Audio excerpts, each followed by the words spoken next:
Ito ay isang masining at masakit na sanaysay tungkol sa isang amang pilit pinanghahawakan ang bawat Sabado kasama ang kanyang anak, sa gitna ng mabigat na laban sa sakit na leukemia. Sa pamamagitan ng laruan, ang Beyblade, ipinapakita ang pagsasama, pag-asa, at walang kapantay na pagmamahal ng magulang sa anak, kahit sa gitna ng kawalang katiyakan at hinagpis. Ang kwentong ito ay nagwagi ng ikalawang gantimpala para sa sanaysay noong taong 2005 Palangka Awards. 6 na Sabado ng Beyblade, ni Ferdinand Pisigan Harin.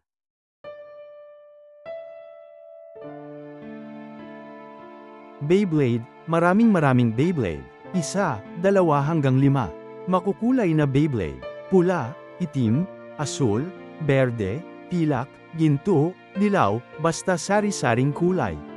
Gawa man sa plastik o bakal, basta may Beyblade na mabibili pag Sabado.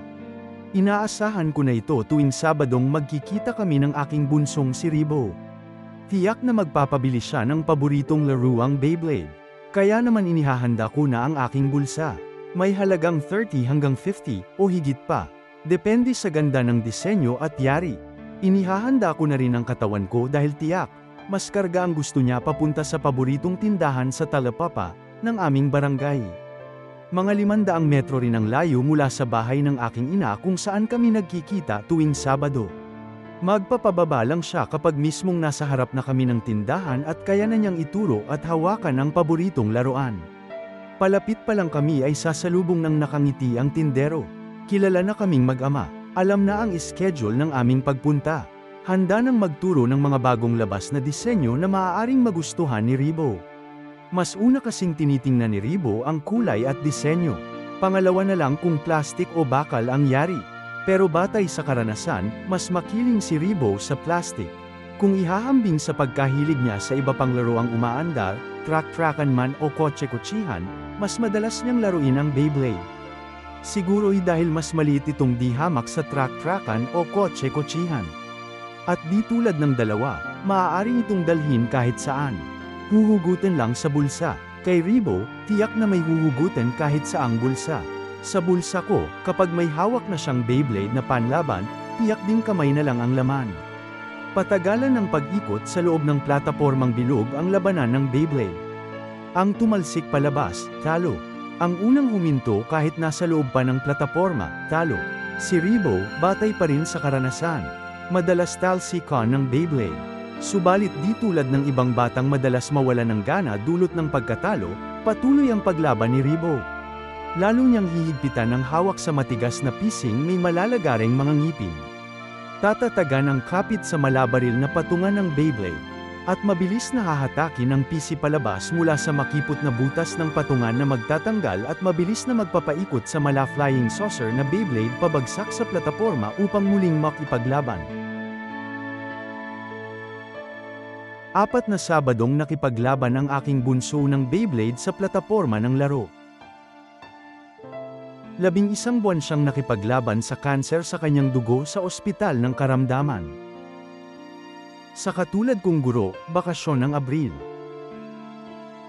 Sa katulad ng bunso kong mag-aapat na taon, panahon ito ng mas maraming nakakatandang pinsang makakalaro. Huling linggo ng Marso taong 2003 nang lagnatin siya ng 1 linggo. Matapos ang lagnat, ilang araw na di nagkakain at tuluyang namutla. Pagsapit ng unang Sabado ng Abril ng aming pagkikita, halos ayaw na niyang magpababa mula sa pagkakakarga dulot ng madaling pagkapagod. Hanggang unti-unting lumitaw ang mga pasa. Unay sa binti, tapos sa braso. Hanggang matagpuan na rin ito sa kanyang paa, dibdib at hita. Ang kanyang labi ay parang ibinabad na sa suka. Klinika, yung pinakamalapit na klinika ang agad na tinakbo ng isip ko. Meron akong 500, hahanap pa ako ng pandagdag kung kinakailangan, paalanan niyo lang ang mga sintomas na nararamdaman ng anak ko. Ito ang mga eksaktong salitang gustong-gusto kong sabihin sa unang doktor na titingin sa aking anak. Subalit umabot na sa 3,000 pakikiusap at pangungutang, 3 doktor at 2 klinika. pagpapamanhid sa sarili upang di matinag sa palahaw ng tinutusok na anak ay di pa rin namin nalaman ang pangalan ng kanyang karamdaman. Mabilis na tibok ng puso na di normal sa kanyang edad. Kulang sa dugo, mga tanging interpretasyon ng mga doktor, mga interpretasyon di tapos. Kailangan pa ng iba yung pagsusuri ng mas dalubhasa. Marami pang pagtusok at palahaw. Kirot at nginig ng kalamnan. Dagdag na pagpapamanhid sa katauhan ng mga magulang at iba pang nagmamahal. Mabigat, subalit pinatatag ko di lamang ang aking tuhod kundi pati dibdib sa pagkakatayo sa loob ng ospital. Ano man ang maging resulta, kailangang nakahanda ako. Palibhas ay pinakamalaking pampublikong ospital ng bansa, tila mahabang ahas ang pila ng mga taong kinabibilangan ng kanyang ina. Mahabang pila ng hospital card na magsisilbing pasaporte upang makausap ang doktor na mas dalubhasa sa nararamdaman ng aking anak. Nung araw na yon, ayaw bumaba ni Ribo mula sa aking bisig. Kahit na maaari din naman siyang kargahin ng kanyang ina. Ang gusto niya, si Taytay lang ang kakarga. Si Nainay ang pipila at hawakan ko ang kanyang ate Kala gamit ang libreng kamay. Kasi Sabado, di dapat agad matapos ang Sabado. Di dapat mawala agad si Taytay dahil maghihintay na naman ang panibagong Sabado o araw na tatapatan ng kanyang sweldo bago siya muling makita. Di bale nang mawalay kay Nainay ng ilang oras, kasama naman siya araw-araw. Basta si Taytay lang muna ang kakarga, hahawak, kukwentuhan, kakalaruin, pabibilhin ng ice whiz, o ice cream, at baboy gyam, o bubble gum, at hihigan sa dibdib kasi Sabado pa. Alam ko, ito ang mga eksaktong salitang nais niyang sabihin kung kaya lang idetalye ng kanyang murang isip at bigkasan ng kanyang bulol na dila nung araw na yon. Mag-iisa, kalahating taon na kaming hiwalay ni Joyda bilang mag-asawa nang magkasakit si Ribo. Maraming di mapagkasunduan. Magkaiba ang direksyong tinitingnan. Idagdag pa ang madalas na kawalan ng pera, resulta ng maaga at di handang pag-aasawa. Ayaw ko nang idetalye pa kung paano kami naghiwalay. Basta magulo, isa sa mga nakalipas na inilibing ko na sa lupalop ng mga kinalimutang gunita. Gayunpaman, dumating ang puntong kailangan naming kalimutan ang di pagkakasundo at maging sibilisado para sa mga bata. Ito na yung panahon na mag-isa na akong namumuhay sa ayaw ipaalam kahit kanino na lugar. Ang mga anak ko ay itinira naman ni Joyda sa bahay ng kanyang ina at kapatid. Pinalad na akong makapagturo sa isang prestihiyoso at malaking pribadong paaralan ng mayayaman at makaranas na ng paghugot ng sapat ng sahod sa ATM. At di tulad ng ibang amang nag-iwan ng tae, ang konsepto ng pakikipaghiwalay, siniguro kong mas malaking bahagi ng aking 2 lingguhang yaman ay mapupunta sa pagpapalaki ng aking 2 anak at magtira na lamang sa sarili ng sapat para mabuhay ng may konting inom ng alak. Mahal na mahal ko ang aking mga anak, kaya masakit ang malamang di pala sapat ang pagmamahal para ipananggalang sa pag-atake ng malubhang sakit. Acute lymphocytic leukemia, mas kilala sa tawag na OL. Tipikal na uri ng leukemia sa mga edad na tulad ng kay Ribo. Chemotherapy ang tanging paraan ng panggagamot. Mahabang panahon ng gamutan, induction, consolidation, maintenance stage. 3 estado ng panggagamot. 6, 4, pababa sa isa na matatapang na droga ang dapat pumasok sa murang katawan ng aking anak. Mga droga ang papatay sa mga cancer blast na namumuo sa loob ng kanyang katawan. Mga droga ang walang mata at maaaring sirain maging ang mga walang sakit niyang laman loob na pagmumulan ng komplikasyon. 2 linggong singkad na kaming nasa ospital bago nagkaroon ng pangalan ng kanyang karamdaman. Hindi na kami nakaalis mula sa unang araw na kami nagbalak lang magpatingin at umasang sabihan na ang kailangan lang niya ay mga gamot na magdadagdag ng kanyang dugo. O kaya'y magpapatibok ng normal sa kanyang puso. Nakakabingi ang pagragasa ng mga eksakto ng detalye at interpretasyon. Subalit pinilit kong ipasok lahat sa aking utak na unti-unti na ring namamanhid ng mga oras na yon. Mabilis na humilera sa isip ko ang larawan ng mukha ni Ribo na punong-puno ng kirot mula sa araw-araw na pagtusok ng karayom tuwing kukuhanan at sasalinan ng dugo. Tutusukan sa braso, paa, balakang, kamay, at kahit saan pang parte na mayroong ugat na di pa namamaga at maaari pang daluyan ng dugo. Larawan ng puro pasang si Ribo. Maliit at malaking pasa, mapupula at may itim na pasa. Larawan ng nakakalbong si Ribo. Nang nalalagasan ng buhok na si Ribo. Larawan ng mga lagas na buhok na nililipad ng hangin at di mo alam kung saan papad pa rin. Sa kalaunan, nangyari ang lahat ng ito. Teorya ng radyasyon, o kaya'y naman ng sakit. Parehong di tiyak. Pinakasimpleng paliwanag, di tumanda ang butong dapat lumikha ng sapat na dugo upang mabuhay ng malusog ang aking anak.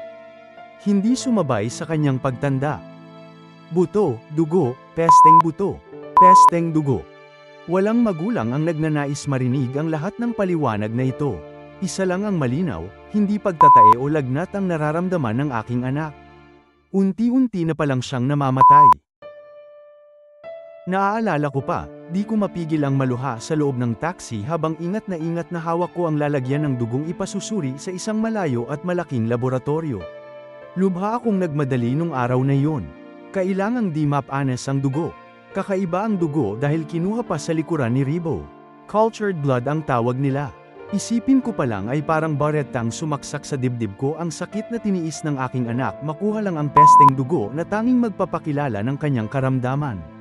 Apat na kaming pumihil sa kanya, may porma lang ang katawan niya na tila hipon upang matusok at daluyan ng dugo ang ugat niyang malapit sa buto ng kanyang likuran. Ako, ang kanyang ina, ang doktor at ang nurse, kung tutuusin ay kulang pa kami sa lakas ng kanyang piglas, animoy kakataying baboy ang kanyang palahaw. Wanyo ko awak. Wanyo ko awak. Taytay. Nainay. Wanyo ko awak tahbi. Huwag niyo ko hawak. Huwag niyo ko hawak. Tatay, nainay, huwag niyo ko hawak sabi. Wala na yatang pinakamasakit pang pakiramdam ang maaaring maranasan ng mga nagmamahal sa tanawing pisikal na nasasaktan ang iyong minamahal. Idagdag pa dito ang tila pagtulong mo upang lalo siyang masaktan. Subalit walang ibang paraan. Putang inang sakit yan. Putang inang dugo yan. Putang ina niyong lahat. Gustong-gusto kong isiga ang mga ito subalit pinili ko na lang na itago sa aking utak at dibdib. Ayaw ko nang magdagdag ng hirap. Ayaw ko nang magdagdag ng sakit. Dahil alam kong simula sa araw na yon, di ko na kailangang imbitahin pa ang hirap at sakit. Kusa na silang darating. Tatagal kami sa ospital. 1 buwan, 2, 4, di ko alam kung gaano karami basta sigurado ko, tatagal kami. Paulit-ulit kong isinaksak ang isiping ito sa aking utak. Nais kong makapaghanda, gagaling si Ribo, lalakas si Ribo, di mamamatay ang aking anak. Kailangang maging handa, kailangang laging handa, kailangan dapat handa. Tapos po ako ng pagtuturo kaso wala pa ring mapasukan. Sa bagay, kahit magtuturo ka ngayon, di mo kakayanin. Oo nga po eh. Di mo ba kaya kahit yung tigta-300 lang na kwarto isang araw? Hindi po talaga kaya eh. Sige, ipakita mo na itong papel sa opisina ng Social Services. Doon sa bandang kanan. Salamat po, maraming salamat. Kailangang magpanggap, magsinungaling, mapunta lang si Ribo sa charity ward ng ospital. Dito, kahit paano, kutsa ng mahihigaan ni Ribo, di hamak na mas mainam kesa higang bakal na degulong ng emergency room. May telebisyon pa. Swertehan nga lang kung yung gusto niya ang palabas. Marami kasing nanunood, mga may sakit, malubha hanggang sa pinakamalubha, tagapagbantay ng may sakit, mula sa nagtatawanan, umiiyak o simpleng tulog, mga dumadalaw sa may sakit, mula sa nagmamadali hanggang sa nagtatagal. Lugar ng mga sakit na kitang-kita sa lahat ng aspekto ng pagkatao ng mga naruroon. Mga taong galing sa maralitang bahagi ng lungsod, sa pinakamalapit hanggang pinakamalayong probinsya ng bansa. Lahat umaasang dito gagaling. Lahat naghihintay ng tulong sa mga kilala at ayaw magpakilalang pilantropo na paminsan-minsang dumadalaw. Lahat kapos sa pera kahit simpleng pambili man lang ng pinakamurang ineksyon. Sa lugar na ito, libre man ang higaan at pagkain, kailangang mong bilhin ang lahat ng gamot at kagamitang kakailanganin sa gamutan. Ako, totoong may trabaho, subalit kailangang nandito kami upang makatipid. 8, 7, 6,000 ang halaga ng gamot ni Ribo linggo-linggo. Di pa kasama ang halaga ng mga ineksyon, dextrose, mga tubo, espesyal na pagkaing malimit niyang hilingin, bayad sa laboratoryong wala sa loob ng ospital na nagsusuri sa kanyang dugo hanggang sa pamasahe. Mapurol ka man sa matematikal na kaalaman, dito, tiyak na tatales ka, lalo na sa pagkukwenta ng pera at malalim na buntong hininga. Matututo ka ring manguri ng tao. Tahimik at may ingay na katabi, palabigay at palahingi. Masusungit at masayahing nurse, suplado at madaling lapitang doktor. Matalino at tangang intern, na nakawalong tusok na sa anak ko ay di pa rin makagpalabas ng dugo. Madalas kong mamuora ang ganito, mga walang pusong laboratory technician na ayaw tumanggap ng konting dugo kahit na aprobado ng doktor ang dami. Anong akala nyo sa dugo ng anak ko? Tinatabo sa balde? Tangina nyong lahat. At kalma at halos masisiraan ng ulong kapamilya dulot ng depresyon. Ang mga may sakit, consistent sa pag-iingay. Pagsigaw man o palahaw, halong bata at matanda, kung meron mang tahimik sa kanila. Yun yung mga may pasak ng tubo sa bibig. Si Ribo, basta't nakalagpas na ang ritual ng pagtusok at pagkuha ng dugo, ang pinakamalikot at makulit. Alisin na ang dextrose sa pagkakasabit. Mamamasyal na ako sa mga kutsong kalapit. Kaya't madalas, banibiro siya ng mga naroroon, huwag ka na dito, wala ka namang sakit eh. Madalas din niyang gantihan ang birong ito ng pag-irap, pagdila at ibayo pang pangungulit. Kaya't wala pang isang buwan, wala nang di nakakakilala sa charity ward kay Ribo bulol at kulit. Tulong. Laksa-laksang tulong. Kahit anong uri ng tulong ang kinailangan ko para mabuhay ang aking anak. Ma, nagpadala na ba ang tita Nida? Ang lola Conching? Kap, salamat sa pera ha. Kagawad, paano nga uli pumunta ng sweepstakes office? Salamat nga pala uli doon sa mga koleksyon sa mga zone leader. Napaiyak pa pala si mama sa harap. Tita Marilyn, bayaran ko na lang pag nakaraos, ano? Galing to sa koleksyon ni Tita Jean sa mga estudyante. Tita Vic, dito muna si Kala ha. Di pwedeng umalis si Joyde sa ospital eh. Kala, wag malikot ha. Behave ka dito. Tol, nasabihan mo na ba ang tropa? Konting dugo lang naman ang kukunin para pamalit. Mga pre, salamat ha. Inom na lang tayo next time. Kain na muna kayo ng ampalaya. Ma'am, sir, absent po ulit ako ngayon, kailangan po kasi ako sa ospital. Salamat po pala sa tulong ng faculty club at iba pang department. Sige po, okay lang pray over si Ribo sa ospital. Hintayin namin kayo. Di kami nabigo, maraming nagmamahal at dumamay. Di man ako magtanong, laging maraming tugon ng pagtulong. Paraiso sa gitna ng ilang tubigan sa gitna ng disyerto. Umabot pa kami ng 5 buwan sa loob ng ospital bago narating ni Ribo ang pinakahuling estado ng gamutan. Ang maintenance stage. Setyembre na noon. Ibig sabihin, minsan 1 buwan na lang siya babalik sa ospital para magpakimo. 3 taon ang itatagal ng estadong ito. Sa panahong ito, nakapagdiwang na ang aking anak ng kanyang ika-4 na taon at unti-unti nang tumutubong muli ang buhok sa kalbo niyang ulo. Lubusang gagaling ang anak ko pagsapit niya ng ika-7 taong gulang. Tamang-tamang edad sa pag-aaral. Tiyak kong hindi na siya bulol sa panahong ito. Sa labas ng ospital nagmistulang batang walang sakit ang aking si Ribo. Laro dito, laro doon. Kain dito, kain doon. Maliban na lamang sa pagkakataong kailangan naming bumalik sa ospital para sa sesyon ng chemotherapy. Tuwing matatapos ang sesyon, 3 araw na lantang gulay ang anak ko. Walang gustong lunukin kundi malamig na tubig. Walang gustong kagatin kundi yelo. An initay na naawan o. Ang initay ng katawan ko. Suka ng suka at tadong bugnutin. Ayaw ng maingay. Ayaw ng magulo. Iritado, pero pagdating ng ika-4 na araw, balik na sa normal ang lahat.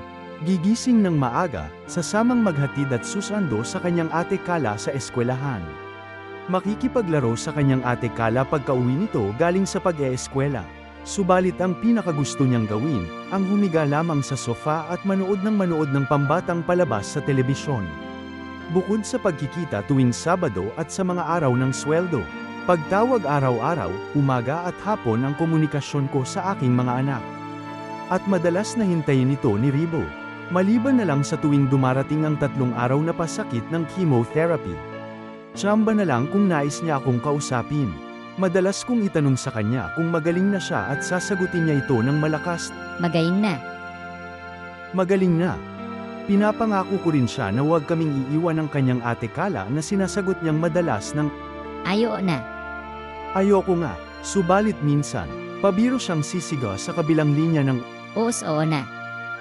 gusto ko nga, sabay kakanta ng anumang kanta na natutuhan niya sa telebisyon, kung alam lang niya ang tindi ng panghihina ko sa oo na. Kung gaano ako nililiyo ng kaba. Tulad ng ibang bata, sabik na hinintay ni Ribo ang Pasko.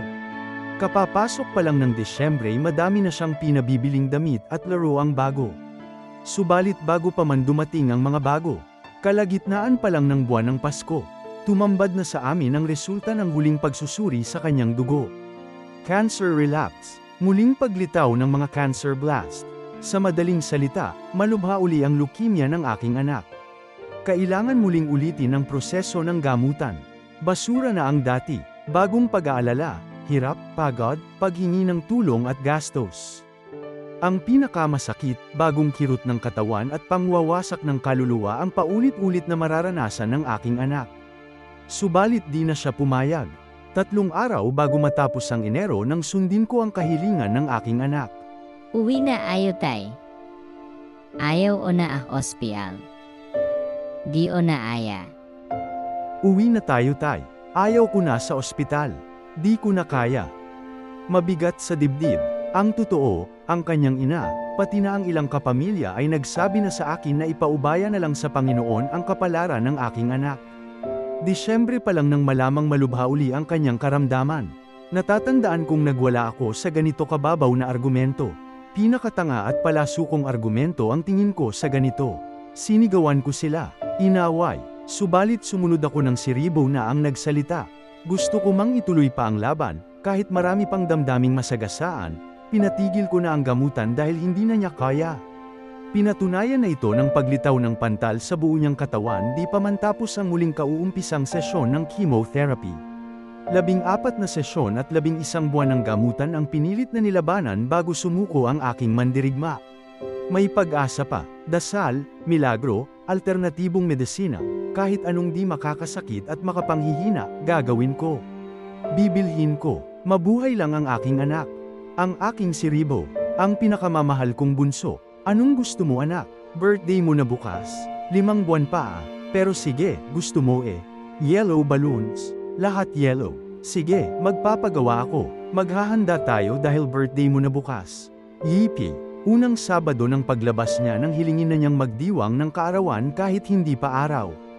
Nang gumbida ako ng maraming tao kasabay ng bilang huwag kalimutan ang regalo at pagbati ng happy birthday Ribo. Kailangang di niya malimutan ang araw na ito. Dapat pinakamasaya ang Sabadong ito sa lahat ng Sabado.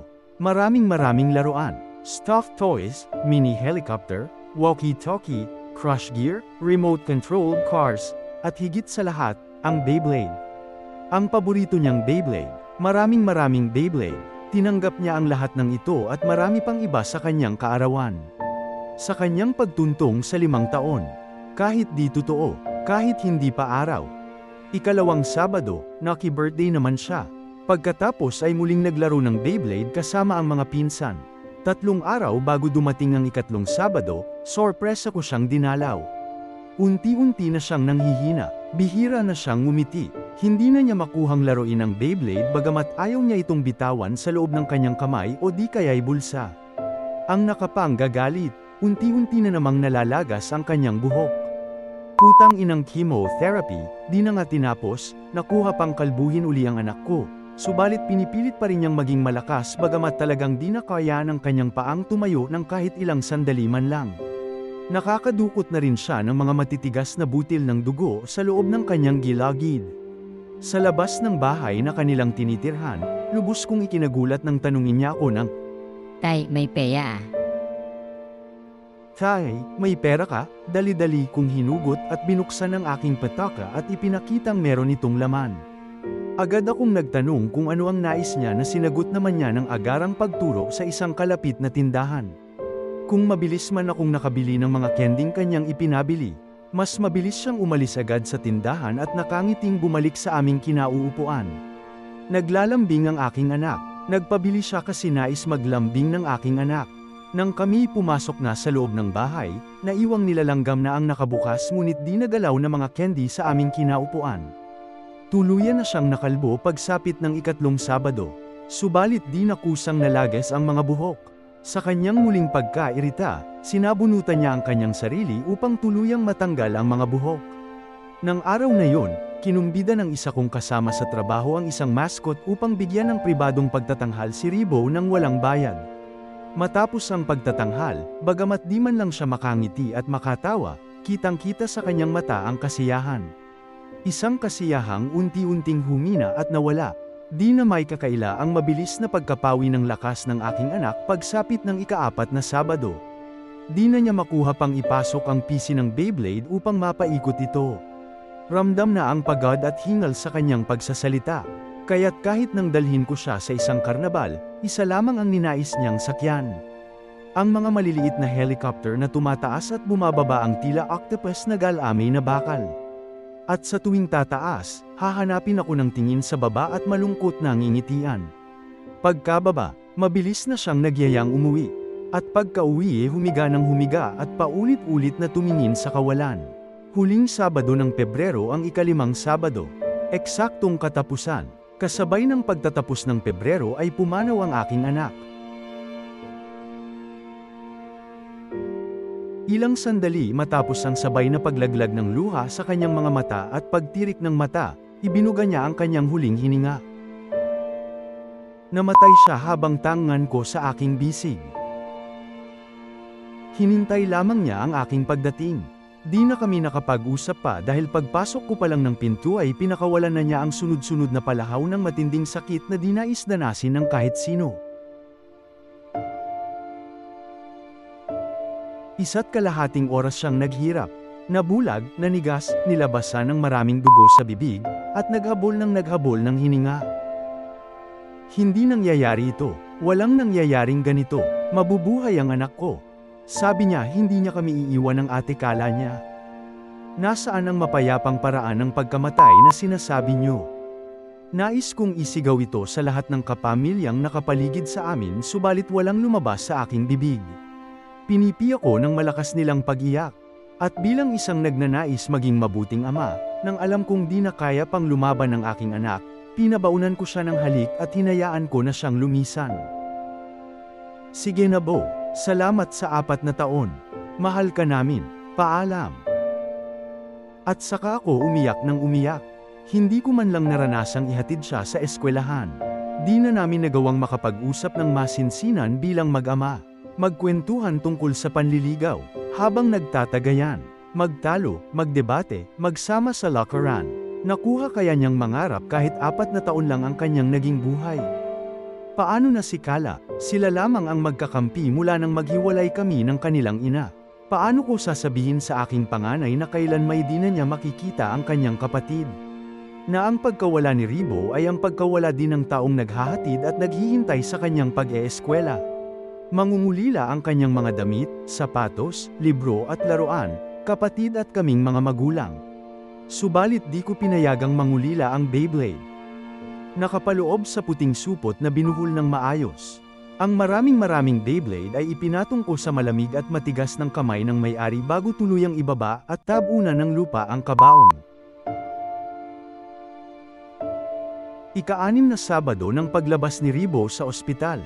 Huling Sabado na masisilayan siya ng mga nagmamahal. Wala na ang Beyblade at ang may-ari nito. Payapa na silang nakahimlay sa loob ng kabaong. Magkasamang tutungo sa lugar na walang sakit, walang gutom, walang hirap.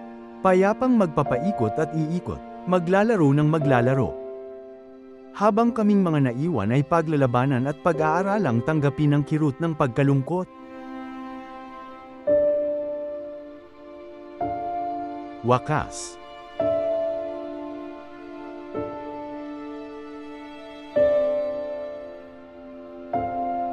Nagustuhan mo ba ang ating kwentuhan? Paki-subscribe at i-click ang notification bell para sa mga paparating na maikling kwento. Huwag din kalimutang mag-like at mag-share. Ang pagpapatakbo ng channel na ito ay kumukonsumo ng oras, pagsisikap at mga gastos tulad ng mga subscription sa internet. Kung gusto mong suportahan at tumulong na mapanatiling lumago ang channel, maaari kayong magpadala ng inyong mga donasyon sa aming GCash or Maya account 0906-007-3329. Bawat kaunting tulong maliit man o malaki ay lubos na pinahahalagahan. Hanggang sa susunod, tara, kwentuhan tayo.